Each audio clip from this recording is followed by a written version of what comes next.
Bismillahirrahmanirrahim. Alhamdulillahirabbil alamin wassalatu wassalamu ala asyrafil anbiya'i wal mursalin wa ala alihi wa sahbihi ajma'in.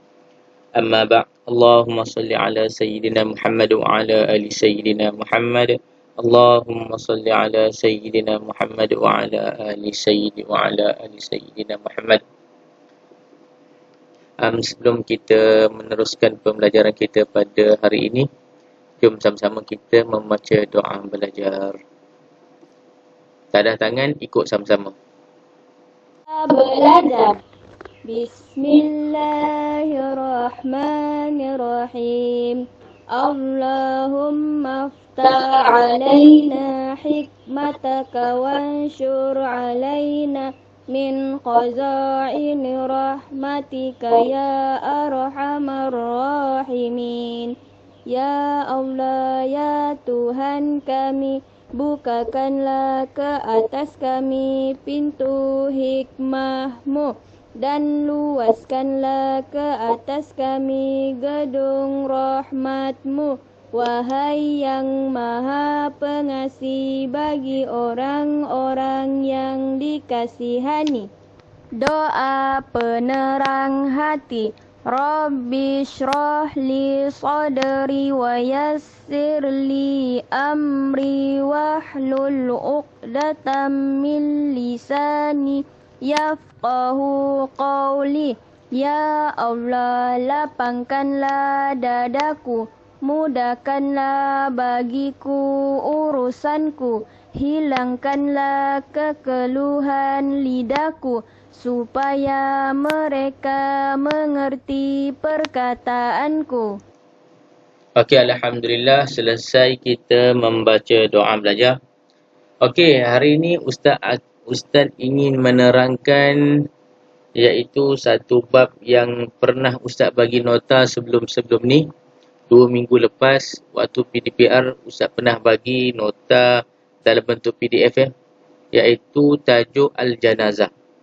Okey, hari ni Ustaz nak terangkan dekat kamu tentang nota yang Ustaz bagi tu, iaitu tajuk Janazah. Okey, tajuk kita hari ni yang kita nak belajar ini iaitu Al-Janazah. Ma makna Al-Janazah? Apa yang kamu fikir tentang tajuk kita ni, mestilah kamu kata orang mati, orang yang telah mati. Okey, makna jenazah ialah al-maut. Makna jenazah ialah al-maut. Makna maut pula apa dia? Ma makna al-maut? Al-mautu huwa naz'u ar-ruhi. Dia kata minal jasadi. Maut apa makna dia? Mati ialah, maut tu matilah. Mati ialah keluarnya ruh daripada badan. Badan kita ni ada hubungan dengan ruh. Dia bergabung dengan ruh dalam satu jasad. Badan ni dinamakan jasad. Badan dinamakan jasad. Dia bergabung dengan ruh. Ruhlah yang menggerakkan badan kita, yang menghidupkan badan kita. Apabila keluarnya ruh tersebut daripada badan kita, tercabutnya ruh tersebut daripada badan kita, maka badan itu akan menjadi kaku.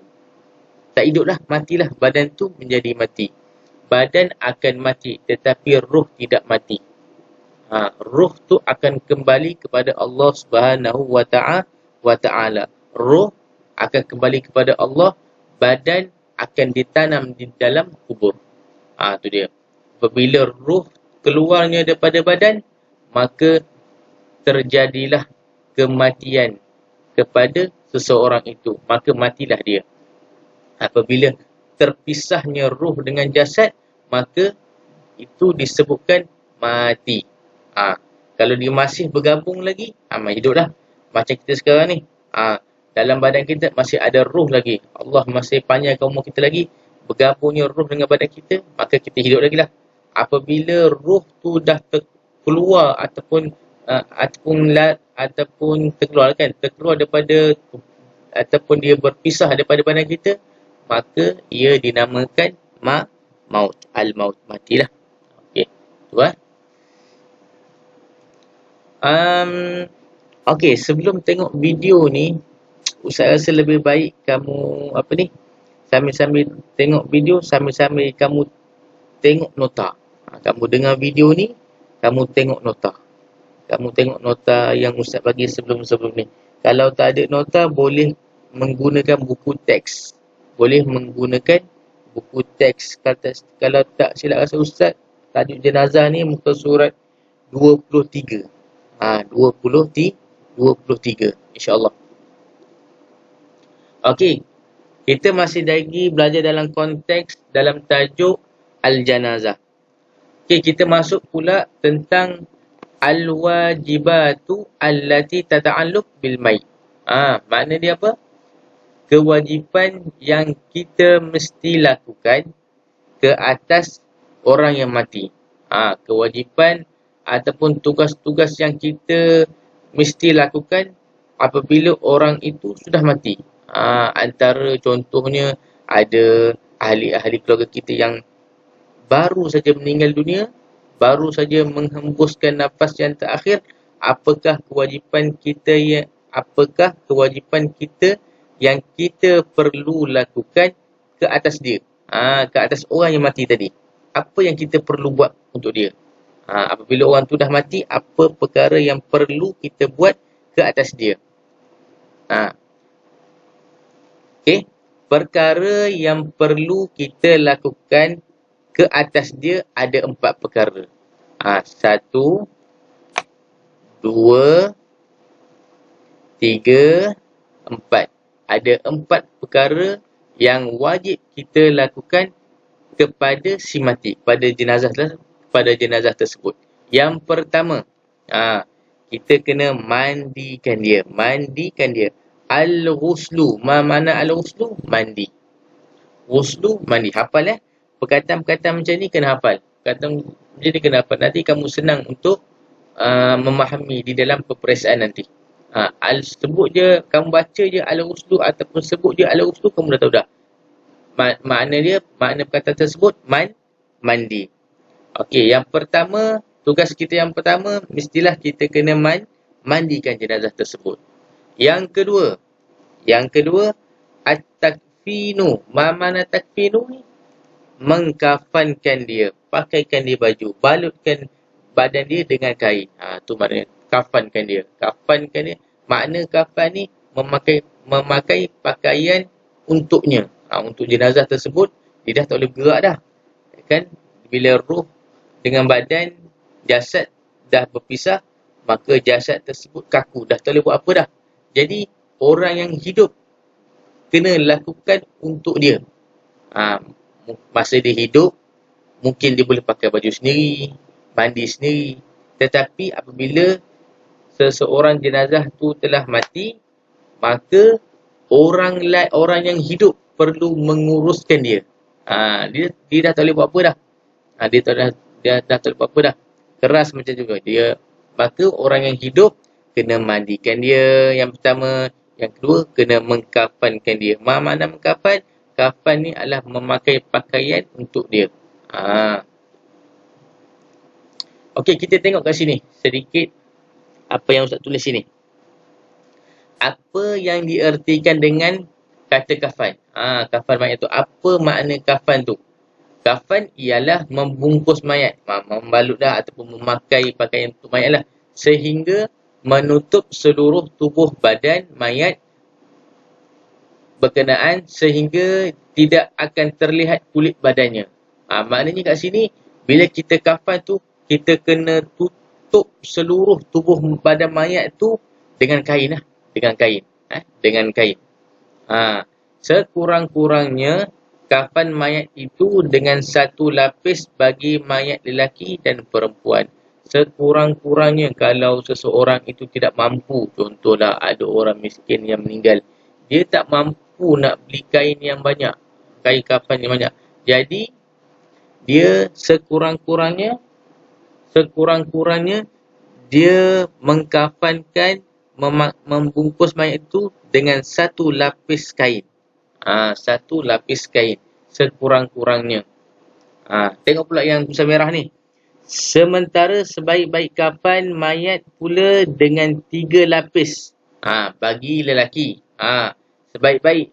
Kalau orang tu dia mampu, orang tu mampu, sebaik-baiknya macam kita lah kan. Sekurang-kurangnya 3 lapis, 3 helai kain untuk lelaki, untuk kita balut badan si mayat tu, untuk kita kafankan dia, sekurang-kurangnya 3 lapis untuk lelaki. Untuk lelaki. Salah satu daripada kain berkenaan ialah kain pakai baginya kain sarung. Macam tu. Mana 3 lapis termasuklah kain sarung dia. Kain sarung. Manakala bagi mayat perempuan pula sebaik-baik kafannya ialah 5 lapis. Untuk perempuan dia banyak sikit. 5 lapis. Termasuklah kain sarung dia, baju dan kain tudung. Sekurang-kurangnya. Sekurang-kurangnya 5 lapis bagi perempuan. Untuk lelaki sekurang-kurangnya 3 lapis untuk lelaki. Okey, sekejap lagi Ustaz akan tayangkan satu video berkenaan dengan kafan lah. Mudahan kamu lebih jelas lagi. Okey, yang kedua mengkafankan tu yang kedua. Yang ketiga selepas kita dah mandikan dia, dah mengkafankan dia, kita solatkan untuk dia. Sebelum ni dia solat sendiri. Bila dah mati, kita kena, orang yang hidup tu perlu solatkan untuk dia. Untuk jenazah tersebut. Kita kena sembahyang lah. Ada sembahyang, solat jenazah ni ada tata cara dia yang tersendiri. Bukanlah solat yang macam kita biasa-biasa buat tu. Solat 5 waktu tu, solat sunat, bukan macam tu. Dia ada cara yang tersendiri. Nanti Ustaz akan tunjuk macam mana cara dia. Okey, yang itu yang ketiga. Yang keempat, yang last sekali, iaitu ad-dafnu. Makna ad-dafnu? Mengkebumikan dia. Tanam dia. Bila seseorang tu dah bila seorang itu dah mati, kita wajib lakukan 4 perkara untuknya. Yang pertama, mandi. Yang kedua, pakaikan dia dengan pakaian. Yang ketiga, sembahyang untuk dia. Sembahyangkan untuk dia. Yang keempat, kebumikan dia. The final. Mana yang terakhir sekali? Dafnu. Tanamkan dia di dalam kubur. Masukkan jenazah tersebut dalam tanah. Itu dinamakan mengkebumikannya. Tanamkan dia dalam tanah. Dia ada 4 perkara kewajipan yang perlu kita lakukan ke atas jenazah, ke atas mayat ataupun ke atas orang yang mati. Ada 4 perkara. Okey, seterusnya kita masuk untuk bahagian yang pertama tadi. Kewajipan yang pertama tadi apa dia? Memandikan jenazah ataupun memandikan mayat. Okey, setiap 4 perkara yang perlu kita lakukan tadi, dia ada tata cara yang tersendiri. Dia ada tata cara yang tersendiri. Daripada 4 yang perkara yang kewajipan yang perlu kita lakukan terhadap mayat tadi, setiap satunya ada tata cara yang tersendiri. Yang pertama, iaitu al-ghuslu mayat. Mana al-ghuslu? Mandikan mayat. Tata cara dia macam mana? Yang pertama, yudha'u al-mayyiti fi makanin khalin. Anin nas ala murtafa'in wa tustara aurah. Aurah. Dia kata apa dia? Meletakkan mayat pada tempat yang sunyi dan tinggi daripada manusia dan tutupkan auratnya. Dia kata tata cara dia apa? Yang pertama, apabila kita hendak memandikan seseorang jenazah itu, kita mestilah cari tempat yang sunyi. Bukan tempat yang bising, tempat orang lalu lalang, tepi jalan raya ke, dekat pasar raya ke, dekat padang bola ke, tempat ramai orang tengah main bola, tiba kita mandikan jenazah. Tak boleh lah. Ataupun dekat pasar raya ke, ataupun dekat tempat-tempat orang buat kerja kahwin ke, tiba-tiba kita mandikan jenazah dekat sebelah rumah dia tu, tempat tengah bising-bising, tak boleh lah. Dia kena cari tempat yang sunyi. Dan jenazah itu mesti kita angkatkan dia di tempat yang tinggi sikit. Bukan kita letak jenazah tu setaraf dengan kaki kita. Mana kat bawah lah kan, kat lantai. Tak naklah macam tu. Kita mesti mengangkat jenazah tu, ataupun biasanya dekat Malaysia ni, kalau orang itu meninggal dunia, biasa pihak masjid yang menguruskannya. Pihak masjid ni biasanya dia dah ada takung untuk meletakkan jenazah. Untuk dia mandikan lah.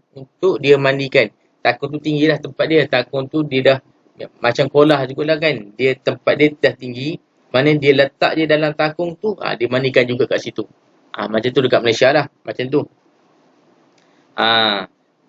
Tempat sunyi tu biasanya dekat Malaysia ni pula, biasa dia buat kat masjid lah. Biasanya kalau rumah tu ada orang meninggal, biasanya orang datang ramai. Orang datang, tapi biasa sunyi je rumah tu biasanya. Keadaan rumah tu, bolehlah mandi kat rumah. Lepas tu ada juga yang menghantar jenazah dekat masjid pun ada juga. Kat masjid confirm sunyi lah. Waktu-waktu bukan solat, waktu-waktu yang bukan orang ada sangat, jadi sunyilah tempat tu. Bolehlah untuk memandikan jenazah di kawasan tersebut. Waktu setara aurati, dia kata janganlah kita apabila mentang-mentang dia dah mati, kita buka je baju dia, bogelkan dia. Macam tu, tak boleh lah. Kita mesti kena jaga adab-adab dengan mayat. Walaupun dia dah mati, dia masih malu lagi. Kita kena jaga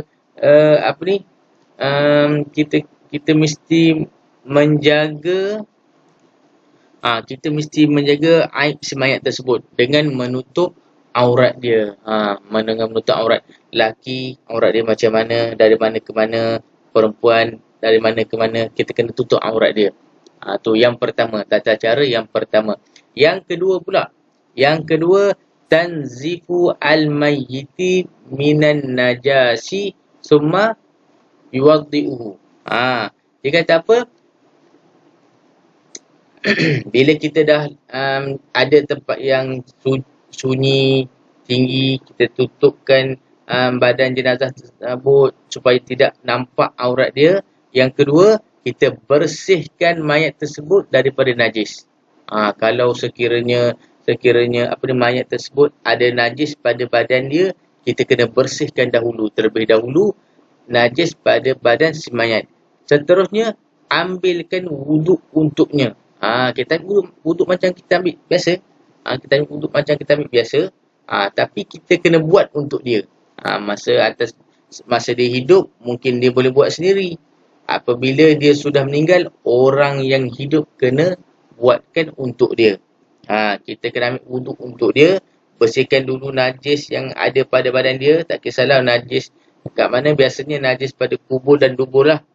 Pada kemaluan depan ataupun kemaluan di belakang.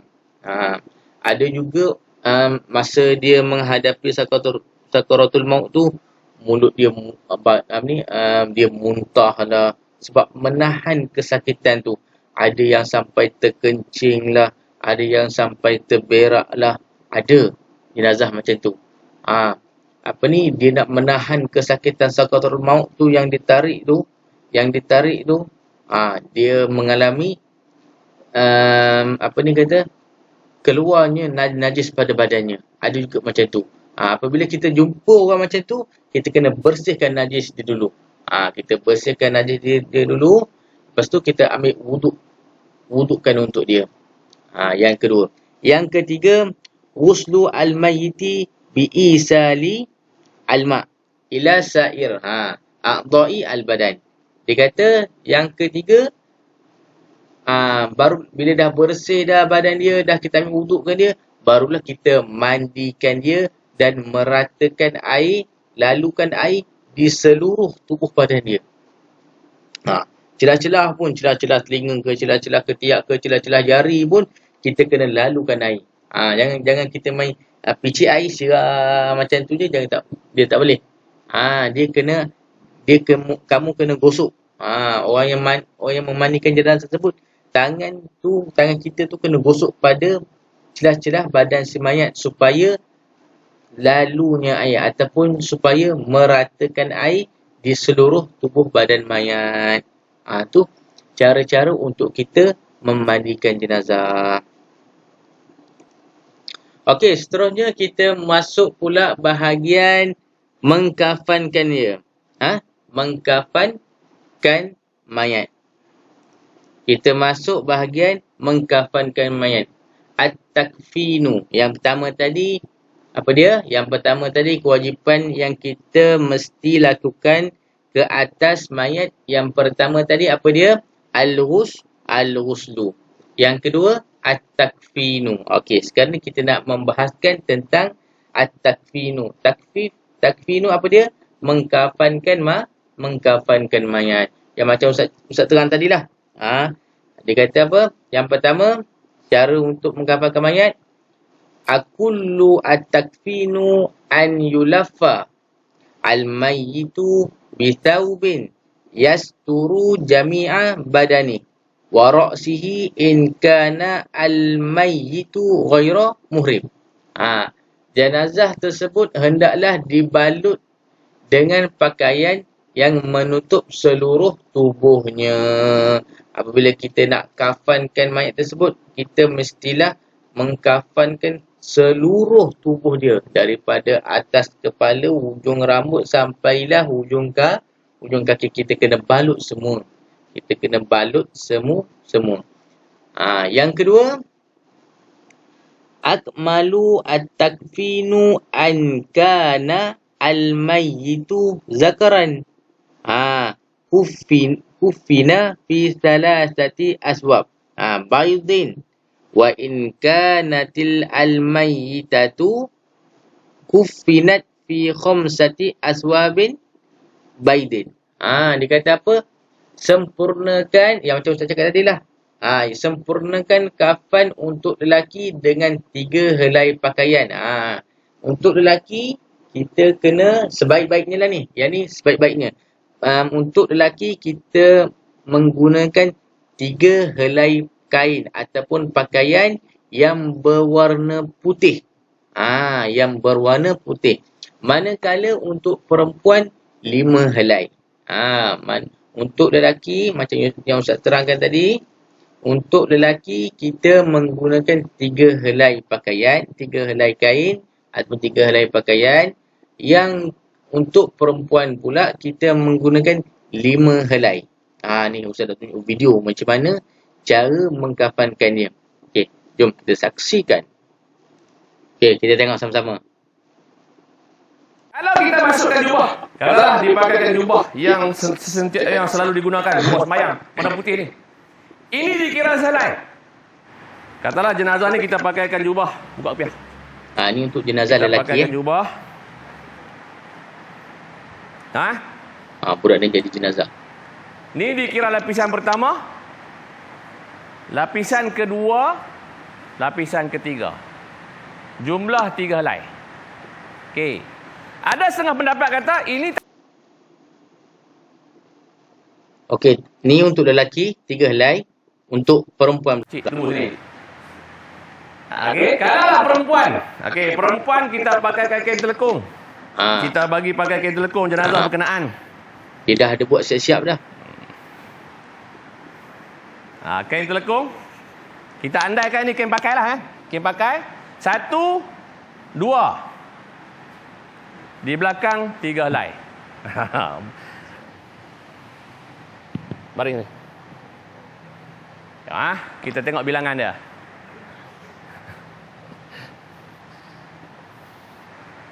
1, 2,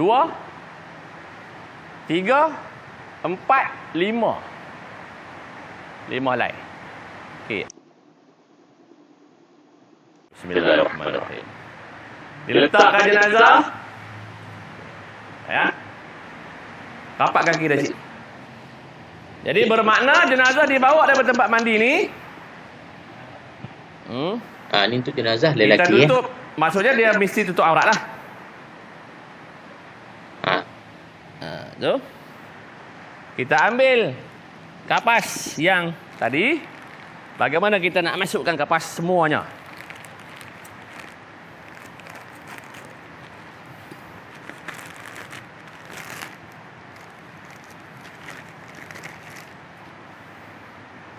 Jadi di bawah kain ni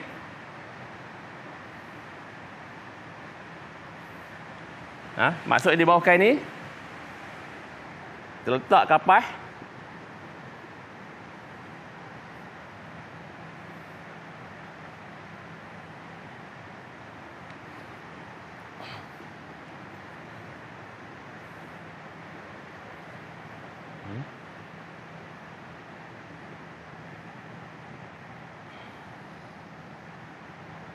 Tebal. Sudah?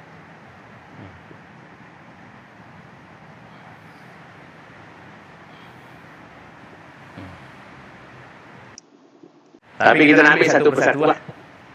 Kita akan ambil satu persatu. Kita bermula ke sebelah kiri. Boleh? Muka tengah. Okey. Sisip je. Tarik bincang. Okey, acik sisip. Sisip masuk bagi cantik-cantik. Kita tinggalkan muka Pak Arul dulu. Yang handsome ni. Sisip masuk. Okey. Lapisan yang pertama, yang kedua. Sisip masuk. Tinggalkan muka Pak Arul dulu.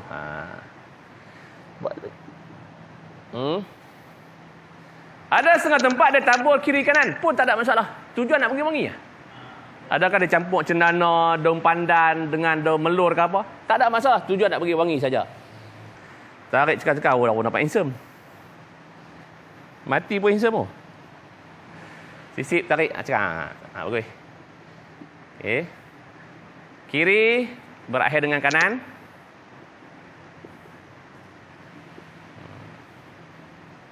Dan tarik bercakang. Bercakang, tak gikat. Tarik bercakang. Balutan yang ketiga. Untuk lelaki 3 helai. Sepatutnya anak-anak kecil macam anak-anak saya ni dah diberi pendedahan supaya tak timbullah masalah. Boleh urus jenazah keluarga sendiri.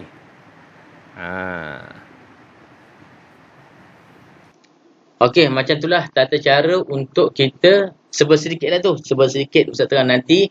InsyaAllah bila kita dah boleh bersua muka nanti, InsyaAllah Ustaz akan terang dengan lebih lanjut. Dan untuk praktikal kita akan buat tahun 6 nanti. Tahun 6 nanti kita akan buat praktikal macam tu juga. Kita akan menggunakan pelajar untuk mandikan dia. Mandi betul-betul. Kita kafankan betul-betul. Tanam tak, semayang pun kita buat betul-betul. Semayang pun kita buat tata cara juga. Mandi pun kita buat tata cara juga. Kafan pun kita buat tata cara juga. InsyaAllah nanti tahunan kalau kita bersua muka lah. Kalau kita dibolehkan untuk dalam keadaan yang rapat-rapat, InsyaAllah kita buat. Macam tahun sebelum ni, sama juga kita buat untuk tahun 6. Nanti kita akan tunjuk secara praktikal dia. InsyaAllah. Okey, tu saja. Ustaz baru terangkan 2. Ada lagi 2 betul? Ada lagi dua iaitu solat dengan mengkebumikan dia. Okey, solat ni agak panjang sikit sebab dia ada rukun dia, ada sunat-sunat solat dia agak panjang. Nanti video nak jadi panjang. Nanti Ustaz akan sambung pada video yang akan datang lah, insya-Allah, untuk solat dengan kafan, untuk solat dan mengkebumikan dia, insya-Allah. Okey, itu saja daripada Ustaz untuk video kali ini. Mudah-mudahan tajuk ni akan memberi kamu sedikit kefahamanlah tentang pembelajaran kita pada kali ini, insya-Allah. Ustaz akan throwback semula nanti apabila kita dah buka sekolah nanti. Ustaz akan ajar semula apa yang telah diajarkan, apa yang telah diajarkan waktu PKP ni, waktu PDPR ni. Bila kita dah ada dalam kelas nanti, Ustaz akan terangkan semula, insya-Allah. Okey, Ustaz rasa minggu hadapan Ustaz tak bagi video, Ustaz akan bagi soalan. Ustaz akan bagi kerja, Ustaz akan bagi soalan latihan lah untuk kamu pada minggu hadapan. InsyaAllah minggu ni kamu tengok dulu, kamu cuba fahamkan dulu nota yang Ustaz bagi ni, tajuk yang Ustaz bagi ni tentang jenazah ni. Minggu depan Ustaz akan bagi latihan untuk kamu tentang jenazah ni, insya-Allah. Okey, itu saja daripada Ustaz. Mudah-mudahan memberi manfaat kepada kamu semua. Assalamualaikum warahmatullahi taala wabarakatuh.